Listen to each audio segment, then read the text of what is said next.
बार एक चोर किसी के बंगले पर चोरी करने गया। उस दिन वहाँ पर एक संत भागवत गीता कर रहे थे। जब चोर वहाँ पहुँचा तो प्रसंग चल रहा था कि माँ यशोदा श्री कृष्ण और बलराम को हर रोज गहने पहनाती और वह दोनों भोजन करने के बाद गाय चराने जाते। संत भाव विभोर होकर श्री कृष्ण की मणि और गहनों का वर्णन कर रहे थे कि वह बहुमूल्य है, अनमोल है। चोर का ध्यान चोरी से हट गया और वह सोचने लगा कि इस संत से उन दोनों भाइयों का पता पूछ लेता हूँ कि दोनों भाई कौन से स्थान पर गाय चराने जाते हैं।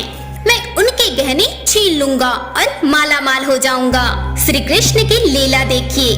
उस चोर ने पहले कभी भी भक्ति भाव के प्रसंग नहीं सुने थे, क्योंकि उसकी संगति ही चोर उचक्कों की थी।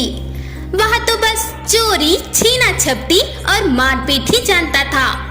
अब वह संत की प्रतीक्षा करने लगा कि कब वह इस सुनसान रास्ते से गुजरे और मैं दोनों बच्चों का पता पूछ सकूं। संत को आते देख चोर ने उन्हें चाकू दिखाया और कहने लगा, उन दोनों बच्चों का पता बता जिनके बारे में तुम बंगले में बता रहे थे कि उनके गहनों का मूल्य अनमोल है। संत ने समझाना चाहा कि भाई मैं तो भागवत कथा का प्रसंग सुना रहा था, लेकिन संत को लगा कि यह ज्ञान की बातें इस मूड को समझ नहीं आएगी, क्योंकि इसके दिमाग में गहनों का ही ख्याल घूम रहा था। ऊपर से संत को चाकू का भी डर था।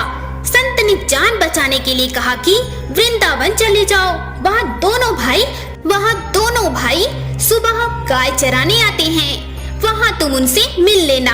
चोर जाते जाते कह गया, मैं गहनों में से आपको आपका हिस्सा भी दे दूंगा। चोर वृंदावन पहुंचा। उस समय शाम होने वाली थी। उसने लोगों से पूछा, कृष्ण बलराम गाय कहाँ चराने आते हैं? लोगों ने भी सरल भाव से वह स्थान बता दिया। चोर को पूरी रात नींद नहीं आई। रात भर भूख प्यास की कोई सुध नहीं। मन में एक ही उत्सुकता थी कि दोनों के अनमोल गहने लेने हैं। पूरी रात कभी पेड़ पर चढ़े, कभी उतरे, कभी रास्ता देखे कि दोनों भाई कब आएंगे। अनजाने में ही सही मन में कृष्ण कृष्ण कृष्ण की धुन चल रही थी। कब आओगे, कब आओगे। सुबह हुई तो उत्सुकता और बढ़ गई। फिर उसे एक अलौकिक प्रकाश दिखाई दी और दो बालक दिखाई दिए। वह एक तक दोनों को निहारने लगा। सोचने लगा कि ऐसा मनमोहक रूप आज से पहले कभी नहीं देखा। तभी उसे स्मरण आया कि मुझे तो इनके गहने लेने हैं और उसमें से संत जी को भी हिस्सा देना है। वह जैसे ही श्री कृष्ण और बलराम को धमकाकर गहने छीनने लगा, प्रभु का वह स्पर्श उसे बहुत ही अलौकिक लगा। प्रभु ने अपनी इच्छा से उसे गहने ले जाने दिए। फिर से वह उस संत जी की प्रतीक्षा करने लगा।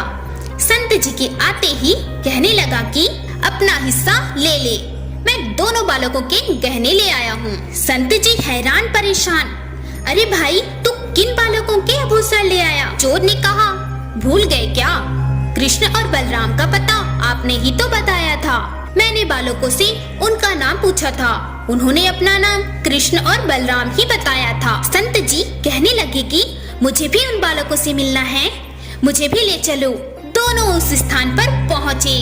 चोर को दोनों दिखे, संत जी को नहीं दिखे। चोर ने कृष्ण और बलराम से कहा कि आप संत जी को क्यों नहीं दिख रहे हैं? आपको उन्हें भी दिखना पड़ेगा, नहीं तो वो मुझे झूठा कहेंगे। भक्त के जिद के कारण प्रभु ने संत जी को भी दर्शन दिए। संत जी कहने लगे कि प्रभु, मैं तो कई सालों से भागवत कथा कर रहा हूँ, लेकिन आपने मुझे कभी दर्शन नहीं दिए। जबकि चोर तो आपके नाम की महिमा और रूप के बारे में कुछ नहीं जानता था, फिर भी उसे दर्शन क्यों दिए? प्रभु ने कहा, क्योंकि तुमने कभी मुझे उस भाव से नहीं पुकारा। प्रभु कहने लगे कि अनजाने में ही सही, पर उसे संत के कहे हुए वचनों पर दृढ़ विश्वास था। चाहे वो मेरे बारे में कुछ नहीं जानता था, लेकिन ईश्वर को पाने के लिए जो व्याकुलता होनी चाहिए, उस समय उसमें वही थी। कभी वृक्ष पर चढ़ता, कभी उतरता उसके मन में मेरे नाम की ही धुन चल रही थी, इसलिए मैं उस पर रिझ गया और उसके समीप आ गया। दोस्तों, दृढ़ विश्वास की यही तो शक्ति होती है कि भगवान का मन भी मोह लेती है।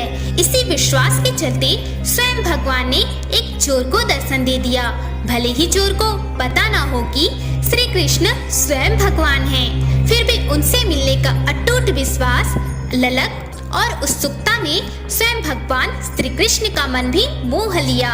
हर हर महादेव।